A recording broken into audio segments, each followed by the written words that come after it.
I forget who said this. I think it was, again, Jordan Peterson or Brett Weinstein. They were talking about inequality, and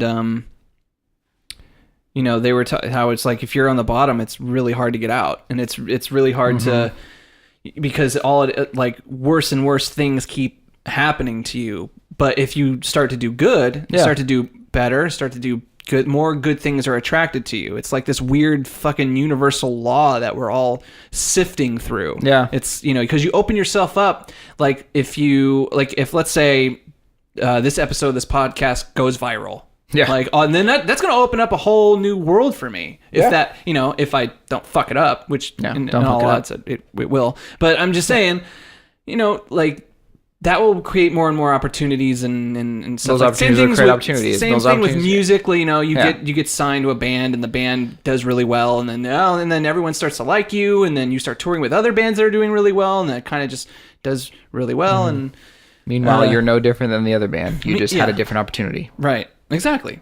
But it's like, but if you're not doing very well, then less and less people hang out with you, and then you're depressed, and then people don't hang out with you if you're depressed, and then you can't get a good job because you're depressed, and it's like, and then you're angry, and no one likes to hang out with angry people, so it's like...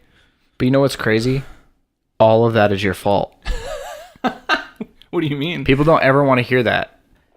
Like that falling into a pit of despair, and you're angry because you're depressed, and now you're depressed because you're angry, and now you don't have friends because of that. That's all, like, people, no one likes to look at themselves in the mirror when really all of that is literally your fault. I think it's so funny when people say, dude, I'm offended, or like, you made me angry. It's like, you would never say this in an argument because it's like such an asshole thing to say, but it really isn't your fault that they're angry. And it's not your fault that they are offended by you. It's their fault for choosing to let what you said affect them that way. Yep. Life is literally 10% what happens to you and 90% how you react to it. Dude, I am loving Will Smith right now. When have you ever stopped? Dude, I've always loved Will Smith, but lately he's been going on this like fucking, I don't know, Oprah-like kick. Is he? Like he's just been posting all these like really prophetic fucking things. And this kind of goes into what we were saying. I saw this on Facebook, and he says, this is from Will Smith.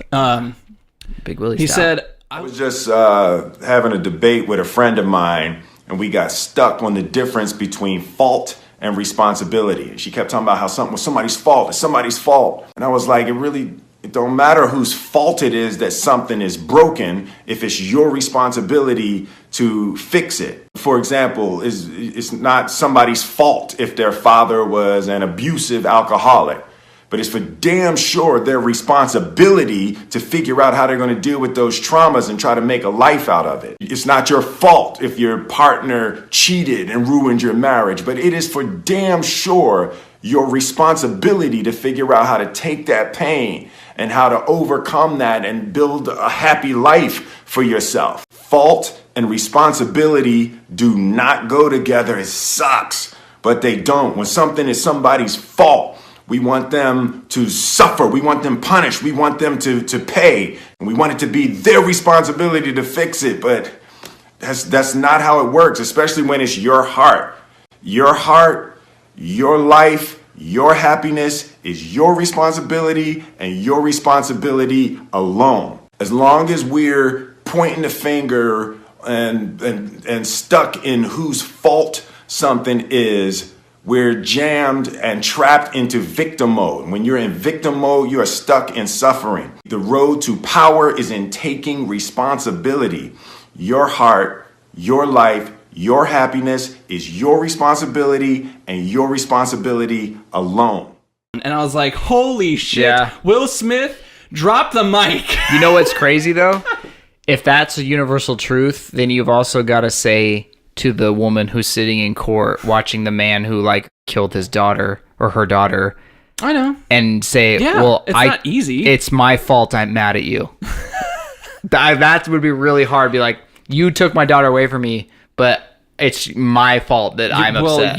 Well, not everything is, the same. Not every horrible thing that happens to somebody is treated equal. I mean, but here's the deal. It's like, if something horrible like that happens, you take your grieving, which is totally understandable, and you take that, and I know this is very easy for me to say because nothing traumatic like that has ever happened. I know. to I'm me. trying to think of like. But the fact of the matter is, this is the fact, because it's either you get stuck in that horrible tragedy that happened and just wither away and die, happens. which happens. People do commit suicide because horrible trauma and they just can't handle it anymore. But I don't want that to be the solution to that horrible thing, because all you're doing is just adding on to the tragedy. Mm-hmm.